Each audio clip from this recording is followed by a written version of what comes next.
भूत प्रेत, रूहानी ताकतें, पारलौकिक शक्तियाँ। अगर आपके मस्तिष्क में भी इन चीज़ों के बारे में बार बार ख्याल आते हैं तो आज मैं आपको कई सौ सालों से एक किले में दफन एक ऐसी पारलौकिक शक्ति के बारे में बताने जा रहा हूँ जिसके बारे में सुनकर आपके रोंगटे खड़े हो जाएंगे।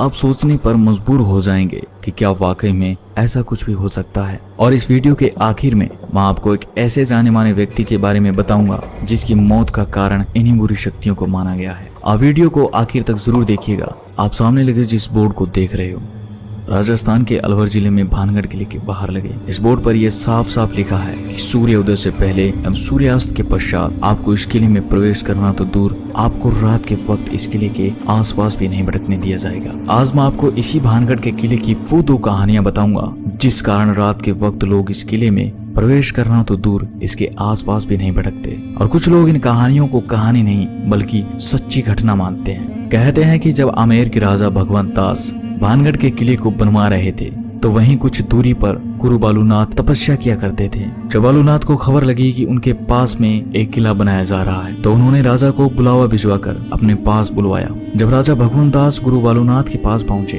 तो उन्होंने राजा से कहा कि आप जिस किले को बनवा रहे हो उससे मुझे कोई भी आपत्ति नहीं है, लेकिन एक बात का ध्यान रखना कि इस किले की ऊंचाई इतनी मत कर देना कि इसकी परछाई दिन के किसी भी वक्त जहाँ पर मैं तपस्या कर रहा हूँ वहाँ पर पहुँचे और मुझे छुए। उन दिनों जो साधु संत हुआ करते थे उनका बहुत आदर सम्मान किया जाता था, उनकी किसी भी बात को टाला नहीं जाता था। तो राजा ने भी ऐसा ही किया और फिर किले के निर्माण में ऐसा ही किया गया। किले के किसी भी भाग की ऊंचाई इतनी नहीं रखी गई जिससे कि किले की परछाई गुरु तक पहुंच सके। इस बात का ख्याल अगली 2 पीढ़ियों तक तो रखा गया, लेकिन उसके बाद जब तीसरी पीढ़ी ने भानगढ़ की गद्दी संभाली तो उन्होंने इस बात को गंभीर न लेते हुए गुरु बालूनाथ की चेतावनी को अनसुना कर दिया और उन्होंने कुछ स्थानों का पुनः निर्माण करवा के किले को और ऊंचा करवा दिया। और आखिर किले की परछाई गुरु बालूनाथ तक पहुंच जाती है। और जब यह परछाई बालूनाथ की तपस्या वाले स्थान पर पहुंची तो बालूनाथ को इतना गुस्सा आया कि उन्होंने ये श्राप दे दिया कि भानगढ़ तबाह हो जाएगा। और उसी दिन के बाद भानगढ़ पर दुखों का पहाड़ टूट पड़ता है। और यह भी कहा जाता है कि 1783 में जो भयंकर अकाल आया था जिसमें मरने वालों का आंकड़ा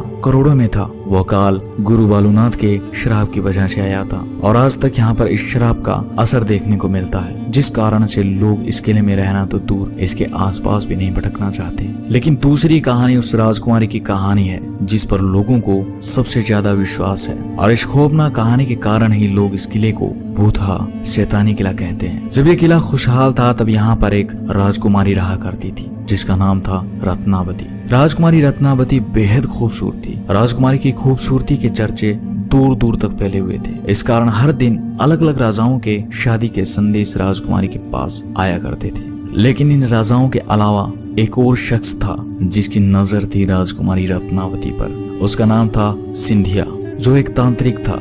एक दिन जब सिंधिया तांत्रिक ने राजकुमारी को देखा तब से सिंधिया तांत्रिक राजकुमारी के लिए पागल सा हो जाता है। सिंधिया तांत्रिक राजकुमारी को पाना चाहता था, लेकिन सिंधिया तांत्रिक जानता था कि वो सीधे तरीके से राजकुमारी को नहीं पा सकता था, क्योंकि कहाँ शमशान में रहने वाला सिंधिया और कहाँ महलों में रहने वाली राजकुमारी रत्नावती।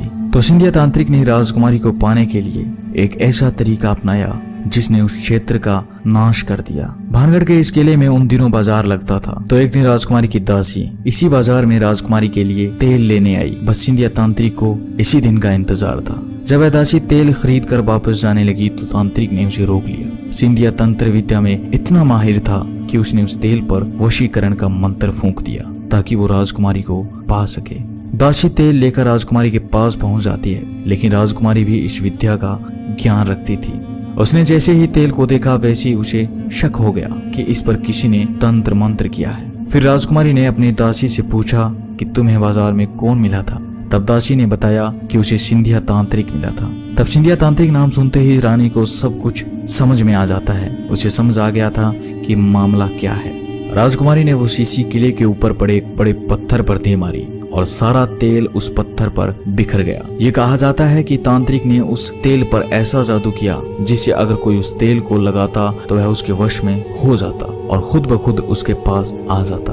और आखिर ऐसा ही हुआ। वह बड़ा पत्थर जिस पर राजकुमारी ने तेल फेंका वह लुढ़कने लगता है और जिस स्थान पर सिंधिया तांत्रिक तंत्र मंत्र किया करता था उस स्थान तक लुढ़कता हुआ जाकर सिंधिया के छाती पर चढ़ जाता है। अब सिंधिया सारी बात समझ चुका था, तो मरते मरते सिंधिया तांत्रिक ने श्राप दे दिया कि भानगढ़ तबाह हो जाएगा, सारे लोग मारे जाएंगे और उनकी आत्माएं यहीं इस किले में भटकती रहेगी। और इतना कहकर सिंधिया तांत्रिक मर जाता है और इसके बाद होता है एक भयानक युद्ध जिसमें भानगढ़ के सैकड़ों लोग मारे जाते हैं। और ये कहा जाता है कि सिंधिया की उस श्राप के कारण आज तक इस किले में उनकी आत्माएं भटकती है और आज भी रात के वक्त यहाँ चीखने चिल्लाने की आवाज आती है। दोस्तों, ये तो थी वो घटनाएं जो पारालौकिक शक्तियों से जोड़कर देखी गई थी, लेकिन इन सब के अलावा एक कारण और भी है और ये मानना पड़ा कि इस किले में कुछ न कुछ गलत जरूर होता है जो लोगों के लिए खतरनाक हो सकता है। कुछ समय पहले इस किले में रात के वक्त लोग चले जाते थे जो जगह जगह पर इस किले को खोदने लगते थे। उन्हें लगता था कि इस किले में कोई पुराना खजाना गड़ा हुआ है और वो इसी खजाने की तलाश में रात में इस किले में खुदाई किया करते थे। उस वक्त इस किले में रात के वक्त कुछ आपराधिक गतिविधियां होने लगी थी और इन्हीं असामाजिक तत्वों के कारण इस किले में रात के वक्त प्रवेश करना वर्जित कर दिया गया था। फिर 2016 में एक ऐसी घटना घटित हुई जिसने फिर एक बार इस किले पर सवाल खड़े कर दिए। दरअसल इंडियन पैरानॉर्मल सोसाइटी के प्रमुख गौरव तिवारी एक न्यूज चैनल के साथ मिलकर इस किले में पड़ताल करने आए थे।